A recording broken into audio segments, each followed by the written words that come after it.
Merci de nous choisir pour vous informer au compte de cette édition d'information dont voici le sommaire. À la une de ce soir, le gouvernement guinéen a pris des mesures contre la pandémie Covid-19 à travers un décret lu à la télévision nationale RTG. Le constat dans quelques centres de vaccination, c'est dans ce journal. Et puis, comme chaque année, les différents départements publics se précipitent pour dresser leur bilan de l'année écoulée et annoncer des nouvelles perspectives. Nous irons à Cancan où l'état civil de la mairie le fera de son côté. Il y aura aussi un mot de sport vers la fin de ce journal. Les réactions fusent de partout suite à la défaite du Sud national en match amical 3-0 contre le Rwanda. Les fonds du Curon s'exprimeront face à cette contre-performance des joueurs guinéens à quelques jours de la CAN. Une fois encore, bonsoir et bienvenue à tous. Je vous le disais dans les titres, la pandémie Covid-19 persiste en Guinée avec l'arrivée du nouveau variant Omicron qui commence déjà à inquiéter le gouvernement. Malgré la relance de la campagne de vaccination par les autorités du pays, les centres de vaccination restent encore vides à Conakry. Très peu de gens viennent pour se faire vacciner. Alpha Oumar Diallo a fait le tour de quelques centres. Suivez son reportage. Depuis quelques mois, les mesures barrières édictées par les autorités en collaboration avec l'Agence nationale de la sécurité sanitaire semblent être foulées au sol par la population guinéenne, plus particulièrement celle de Conakry. Les sites de vaccination installés pour recevoir les citoyens ne reçoivent que peu de personnes en séjour. Sur le site de Bambeto, par exemple, l'engouement n'est pas de taille, mais quelques personnes viennent pour se faire vacciner. Depuis que j'ai pris la première dose et la seconde dose, Dieu merci, je me prends dans beaucoup de milieux. Donc, je ne me sens pas malade. Donc, je n'ai pas eu d'inconvénients aussi. Et moi et ma famille, nous avons tous pris. Mais nous sommes sereins, quoi. Parce que quand tu vois, il y a tellement de rythme de gens qui touchent partout. Mais quand tu es vacciné, donc, tu te sens en sécurité en moi. Psychologiquement d'abord, quoi. Voilà ce qui a fait que. C'est pourquoi je viens de prendre maintenant mon troisième dose, quoi. Parce que je vois certains pays prendre même leur quatrième dose. Inquiet par rapport à la propagation rapide de la maladie, Mamadou Madjidso a décidé de venir se faire vacciner pour la première fois et il invite par la même occasion les autres à faire comme lui. C'est ma première vaccination, donc j'ai jugé nécessaire de prendre le vaccin Johnson. Donc là, c'est une dose. Ça me permettra de suivre mes activités sans quoi. Et voilà, ce qu'on peut dire à tout le monde, voilà, c'est une maladie d'actualité internationale. Donc chacun doit se protéger ses proches. Donc il faut avoir le courage de prendre le vaccin et puis protéger ceux dont on aime et protéger vraiment tout le monde et éradiquer la maladie une fois. Pour le responsable du site de vaccination installé à Bambeto, commune de Ratouma, la campagne de vaccination accélérée contre la Covid-19 lancée par le président de la transition a eu son impact sur leur activité. Ok, donc depuis le lancement de la vaccination accélérée par le président de la République depuis Koya, lorsque lui-même il a été pour faire sa vaccination, l'engouement a commencé à être plus accéléré parce que au début, les gens ne venaient que un à un par jour, on ne pouvait pas atteindre les 100 personnes par jour. Le port du masque obligatoire, la distanciation sociale, le lavage des mains dans les lieux publics sont entre autres quelques dispositions prises récemment par le ministre de la Santé et de l'Hygiène publique pour freiner la propagation de la maladie. Il faut rappeler que les statistiques publiées par l'ANSS le 2 janvier dernier sur un effectif de 589 personnes testées, 177 personnes ont été testées positives, soit un pourcentage de 30,1%. Restons toujours dans le même sillage pour dire que le responsable du site de vaccination installé à la gare routière de Matoto a apporté des précisions sur les différents prélèvements. Il a aussi invité la population au respect des mesures barrières pour freiner la propagation de la maladie qui gagne du terrain en Guinée ces derniers temps. On l'écoute au micro de Alpha Oumar Diallo et de Ibrahim Diallo. Vers le mois de novembre-octobre, on avait un petit souci par rapport à l'engouement. Mais depuis que la nouvelle autorité a fait la communication pour dire maintenant que les gens doivent forcément se vacciner ou bien prendre le test Covid avant de partir dans les départements publics. Les gens maintenant ont commencé à venir et on dépiste chaque jour au minimum 50 personnes dans notre site ici. Et le cas de positivité aussi est un peu important puisque chaque fois quand tu fais 50 ou 90, tu trouves 10, 15, 16 ou 13 cas de positivité par jour. Bon, pour le moment, on n'a pas tellement de difficultés puisque les intrants sont servis. On a les matériels, on nous envoie les matériels à temps. On a TDR ici vraiment en quantité suffisante. Et les travailleurs aussi sont vraiment motivés. Les gens viennent régulièrement de 8h à 16h. Chaque jour, le travail, c'est de 8h à 16h. On n'a pas de difficultés encore par rapport aux gens qui viennent, puisqu'une fois que quelqu'un est dépisté positif, on lui explique la conditionnalité pour partir au centre. Il ne pose aucune difficulté par rapport à ça, parce qu'il sait qu'il est malade. Ils acceptent, on donne le papier, il va au centre pour la prise en charge. Bon, tout ce que je vais dire à la population, c'est de comprendre maintenant qu'on est dans la nouvelle forme de coronavirus qu'on appelle le nouveau variant, la Omicron. Et c'est une maladie qui contamine très vite par rapport à Delta. Donc tout le monde doit venir se dépister. Surtout ceux qui se déplacent de Conakry vers l'intérieur du pays. Sur cette autre actualité, le gouvernement guinéen a, à travers un décret lu à la télévision nationale RTG, interdit l'importation, la fabrication, la vente et l'utilisation du filet de pêche monofilament en nylon dans le pays. Objectif, promouvoir la conservation et la gestion durable des ressources halieutiques au profit des générations présentes et futures. Bintou Souma et Ibrahim Khalil Silla ont fait le constat ce mardi au port de Dabondi de la commune de Matoto.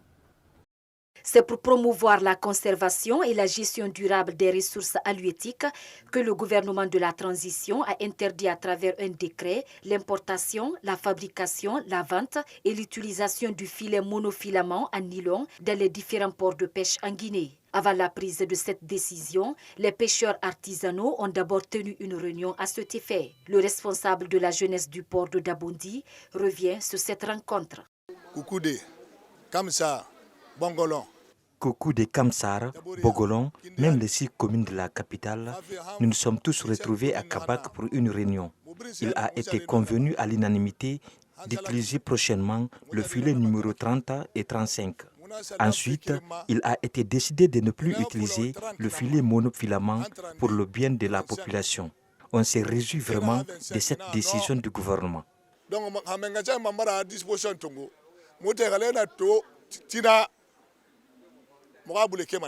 Alia Kamara, l'un des responsables du bureau de port, dénonce les conséquences que peuvent créer l'utilisation de ce filet sur l'homme, mais aussi aux poissons. Ce filet cause beaucoup de conséquences. C'est en janvier qu'on peut vraiment bien pêcher. Mais s'il pêche les plus petits, il aura rareté sur le marché. Il ne donne pas le temps aux petits poissons de mieux se développer. Mais généralement, ceux des îles ne font pas de contrôle. Ils pêchent comme ils veulent.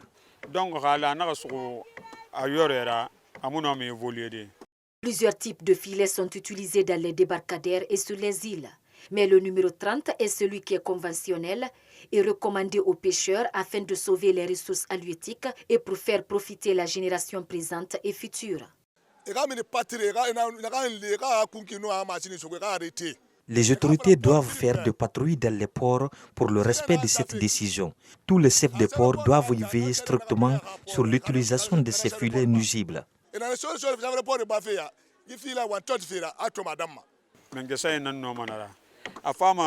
Seul le gouvernement peut réglementer le secteur, que ce soit les commerçants importateurs et nous aussi, nous imposer le filet numéro 30. Dans ce décret lu à la télévision nationale RTG, la date butoir pour la mise en application de cette décision est de 3 mois. Le non-respect de ces dispositions du décret sera puni conformément aux lois et règlements en vigueur. Toujours dans le même registre pour signaler que c'est tout à fait un casse-tête pour avoir accès à ce port qui regroupe beaucoup de personnes, une réalité qui dénonce quelques travailleurs. Notre plus grande difficulté ici au port de Dabondi est l'accessibilité. On n'a pas d'accès. Les hangars là, c'est nous qui les avons construits. Le gouvernement n'a rien fait pour nous. Il y a au moins 100 pirogues ici. Nos pêcheurs, c'est ici qu'ils fabriquent le filet avant d'aller à la mer. Et c'est à Bonfi parfois qu'ils débarquent par manque d'accès. Le voisinage ne nous a pas refusé une portion de terre pour l'accès. Mais ces concessionnaires demandent un dédommagement pour nous aider. Les autres ports ne sont pas plus grands qu'ici, mais nous n'avons pas d'aide de la part des autorités.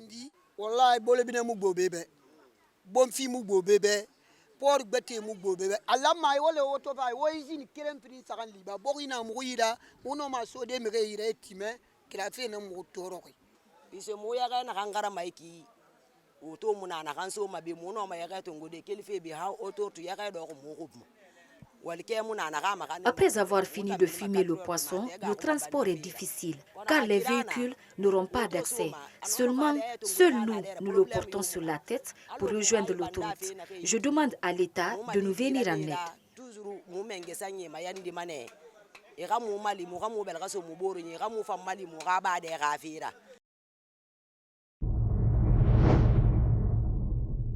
À présent, direction l'intérieur du pays, à Cancan, en ce début d'année 2022, les services publics commencent à dresser les bilans de leurs activités au titre de l'année écoulée. Ce mardi 4 janvier 2022, l'office délégué de l'état civil de la mairie de Cancan a donné les statistiques des mariages célébrés, des cas de décès et naissances enregistrés dans un entretien accordé à notre correspondant basé en Haute-Guinée. Malgré les restrictions liées à la propagation de la pandémie à coronavirus, l'état civil de la commune urbaine de Cancan a particulièrement connu une année 2021 mouvementée avec les célébrations de mariage. À ce stade, selon Mme Diallo Doussou Keita, officier délégué à l'état civil de Cancan, la commune urbaine a enregistré 384 mariages qui se présentent comme suit. En janvier, on a eu 33 mariages. En février, 26 mariages. En mars, 26 mariages. Avril, 43 mariages. Mai, 32 mariages, juin, 8 mariages, juillet, 38 mariages, août, 32 mariages, septembre, 51 mariages, octobre, 38 mariages, novembre, 24 mariages, décembre, 33 mariages. À Cancan, la plupart des cas de décès ne sont pas enregistrés à l'état civil de la mairie. Selon notre interlocutrice, seulement 98 cas de décès sont enregistrés à son service. Janvier, masculin 5, féminin 1. Février, masculin 6, féminin 1. Mars, masculin 9, féminin 1. Avril, masculin 9, féminin 1. Octobre, masculin 5, féminin 2. Novembre, masculin 9, féminin 6. Et décembre, masculin 10, féminin 5. Le tout fait en masculin 62, en féminin 28. Avec les différentes campagnes de sensibilisation, de plus en plus de cas de naissance sont enregistrés à l'état civil de la commune urbaine de Cancan. Pour l'exercice 2021, 5475 naissances ont été enregistrées. Nous avons ici en janvier masculin 187, féminin 137. Février 164, féminin 304. Mars 194, féminin 175. Avril 230, féminin 200. Mai 200, masculin 225, féminin 203. Septembre 267, masculin, féminin 202. Octobre 285, masculin, féminin 255. Novembre 225, masculin, féminin 195. Décembre 256, féminin 220. Ce qu'on a ici pour le moment, les tout, ça fait masculin 3575, féminin 2491. A noter qu'en 2020, l'état civil de la commune urbaine de Cancan avait célébré 339 mariages et enregistré 81 cas de décès. Comme annoncé au sommaire, en marge de sa préparation pour la prochaine Coupe d'Afrique des Nations prévue du 9 au 6 février 2022, le Sili de Guinée a été malmené ce lundi par le Rwanda sur un score de 3-0, une défaite qui ne rassure pas pour la grande zoute continentale. Ibrahima Diallo pour le reportage. Qualifiée à la 33e édition de la Coupe d'Afrique des Nations, l'équipe guinéenne poursuit ses préparatifs dans la terre rwandaise. Ce lundi, le Sili de Guinée a été malmené 3-0 par l'équipe nationale rwandaise composée que de joueurs locaux. Cette défaite met des doutes sur l'avenir de poulain de Kaba Diawara à la CAN. Écoutez, c'est qu'on reste clair quand même, c'est un mauvais résultat pour la Guinée. Moi, je ne suis pas surpris parce qu'en amont d'abord, on a vu cette formation guinéenne lors de ces éliminatoires de la Coupe du Monde. Elle n'a pas donné satisfaction. Le point de vue coaching, c'est une équipe qui n'était pas tout appréciée. Avec Kaba Diawara, personne n'a apprécié la présence de Kaba Diawara. Maintenant, compte tenu ce match d'hier, on a une formation guinéenne qui manquait juste de concentration, surtout au niveau de la défense. La défense guinéenne, elle n'est pas du tout concentrée. Maintenant, au niveau du milieu de terrain, on a vu Ilex Moriba qui a tenté de faire quelque chose, mais il jouait avec un football assez d'individualité. Donc, dans un cadre général, on a vu une équipe guinéenne qui n'était pas du tout collective. Amadou Major Diallo pointe du doigt accusateur au coaching imposé par le sélectionneur guinéen. Le système aujourd'hui, chaque joueur quand même doit s'adapter à des systèmes. L'entraîneur peut varier le système, mais c'est de savoir comment utiliser les joueurs. Hier, j'ai vu Kané, il a joué en tant que latéral. Kané n'est pas apte à jouer en tant que latéral. Et j'ai vu Isiaga Silla qui était beaucoup intéressé au niveau de l'animation offensive. Et qu'on sait qu'aujourd'hui, Isiaga Silla, défensivement, c'est là où il peut nous apporter quelque chose. Mais offensivement, ce n'est pas un joueur qui donne satisfaction. Et Bayo qui joue en tant qu'attaquant de pointe. Hier, on a vu Bayo qui a joué en tant qu'excentré. Et quand on voit le profil de jeu de Bayo avec Sori Kaba, ce n'est pas des joueurs qui peuvent quand même jouer ensemble. Mais il faut savoir comment mixer l'équipe. Ce qui reste clair quand même, Kaba Diawara, jusqu'à présent, il n'a pas maîtrisé les joueurs individuellement. Et le football collectif n'est pas du tout là. On sent qu'au niveau des vestiaires du Sili national de Guinée, il n'y a pas de rigueur. Une autre rencontre est prévue le 6 avant de rallier le Cameroun où se tiendra la CAN du 9 janvier au 6 février 2022. La Guinée jouera le 10 janvier prochain contre le Malawi. Et puis, le Sili national battu par le Rwanda en match amical, certains citoyens se sont exprimés sur l'avenir de l'équipe nationale guinéenne en prélude de la Coupe d'Afrique des Nations. Si certains sont pessimistes, d'autres par contre gardent l'espoir. On les écoute au micro de Ibrahima Diallo. Nous regardons la CAN qui vient là au Cameroun. La Guinée fera une bonne figuration quand même. Parce qu'on a les meilleurs joueurs du moment. Le coach doit faire tout possible de mettre le meilleur du moment, les joueurs qui sont en forme au niveau de l'entraînement, les joueurs qui donnent, il faut qu'il mette ces joueurs-là sur le champ. C'est ce qui est plus bon pour nous, surtout pour les supporters aussi, parce qu'on en a marre de la Guinée de terminer deuxième ou bien de sortir au premier tour. Cette fois-ci, la Guinée doit aller jusqu'à la finale. Amélioration, non. Si vous vous souvenez, depuis la Coupe d'Afrique des Nations en Égypte, cette formation guinéenne n'a pas donné satisfaction.